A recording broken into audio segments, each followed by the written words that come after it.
If you want to make sure your family never runs out of food, you're going to need to grow the right amount of the right plants in your garden. But most people plant their gardens completely backwards. They pick up some random plants, stick them in the dirt, and hope they end up with enough food. And that kind of guesswork is setting you up for failure. By the end of this video, you're going to be able to quickly and easily figure out the perfect garden size and the real number of plants that you're going to need for your family to have the right amount of food. It's not based on hope, it's based on the thing no one thinks about when planning their garden: how much food your family actually eats. And if you stick with me, you're even going to get access to a couple of free tools that'll make this ridiculously easy, even if you're brand new. The Ready Life. Into the country.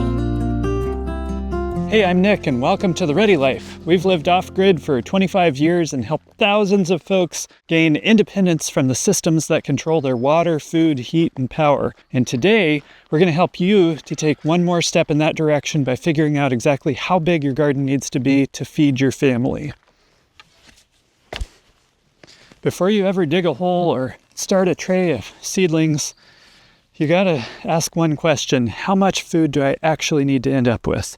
That's the starting point, not which crops are pretty or which seeds are on sale, but what your family really eats and how much of it you want to grow. So how do you figure that out? Well, in the Freedom Garden Plan, we created a simple calculator to walk you through it. And you can access it totally free at thereadylife.com/freedom. You'll create a menu that is typical of what your family eats in a given week, and then you stick to that menu for a week or two and use this tool to track the ingredients used. And at the end, you're given the totals for how much you need of each ingredient or vegetable for 1 month, 2, 3, 6 months, even a year. And once you have those numbers for how much food your family needs, that becomes your North Star.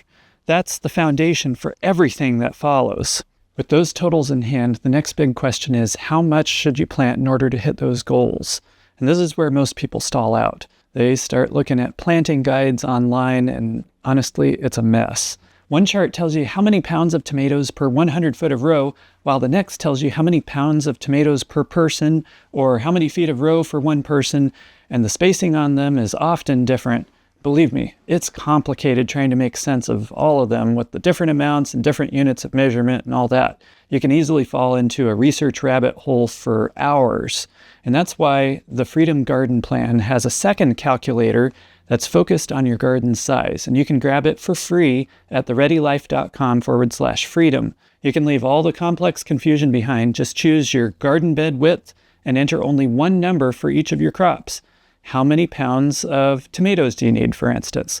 And after entering that one number, this calculator takes averages from several reputable sources and instantly gives you the 4 numbers that you really need. First, how many plants it's going to take to grow all this food. Second, how far to space those plants out.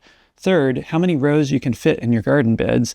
And then fourth, how many total feet of garden beds you're going to need to fit those plants.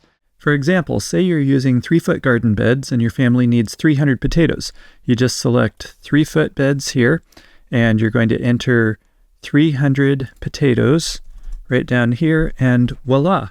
You'll need to plant them roughly 12 inches apart, and you'll be able to plant 2 rows of potatoes per garden bed, and you'll need roughly 30 healthy plants to reach your goal. And that means around 15 feet of garden bed needed.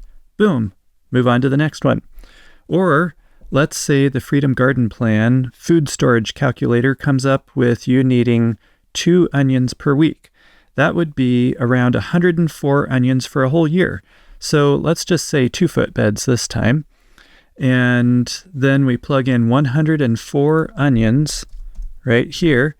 And these onions need to be spaced out roughly 4 inches, and you'll be able to fit around 5 rows per bed in your garden beds.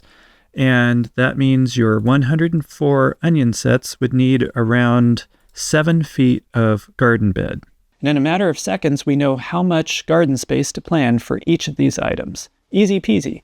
And once you've done this for the various veggies that you want to grow, you can easily come up with a good estimate on the overall dimensions of your garden. Or if you're using raised beds, like these awesome beds that we have, you'll know exactly what to order. And I have more info about our raised beds in the description. So using this method, it's fast, it's simple, and it replaces hours of research or second guessing. Just visit thereadylife.com/freedom to get yours for free. When you only plant what you actually need, you free up so much space, time, and energy. You're not weeding, watering, or maintaining plants you don't even want. You're not wasting time harvesting food that you won't use. And you're not scrambling to preserve something you never really needed in the first place. It's kind of like decluttering your pantry, but for your garden. And don't forget, if you haven't already figured out how much food your family needs, that's step number 1. Head over to thereadylife.com/freedom and use our Freedom Garden Plan Food Storage Planner to estimate what your family needs. Once you know how much food you want to grow, the next step is to figure out what exactly it's going to take to get from there to where you need to be in your garden. And that's where the garden size planner we were just looking at comes in. And you can get both the food storage planner and the garden size planner for free at thereadylife.com/freedom. So if you want to ditch the guesswork and plan a garden that actually feeds your family, head over to thereadylife.com/freedom and grab yours today. Oh, and here's an awesome video on how to develop a food storage plan that really works without costing a fortune.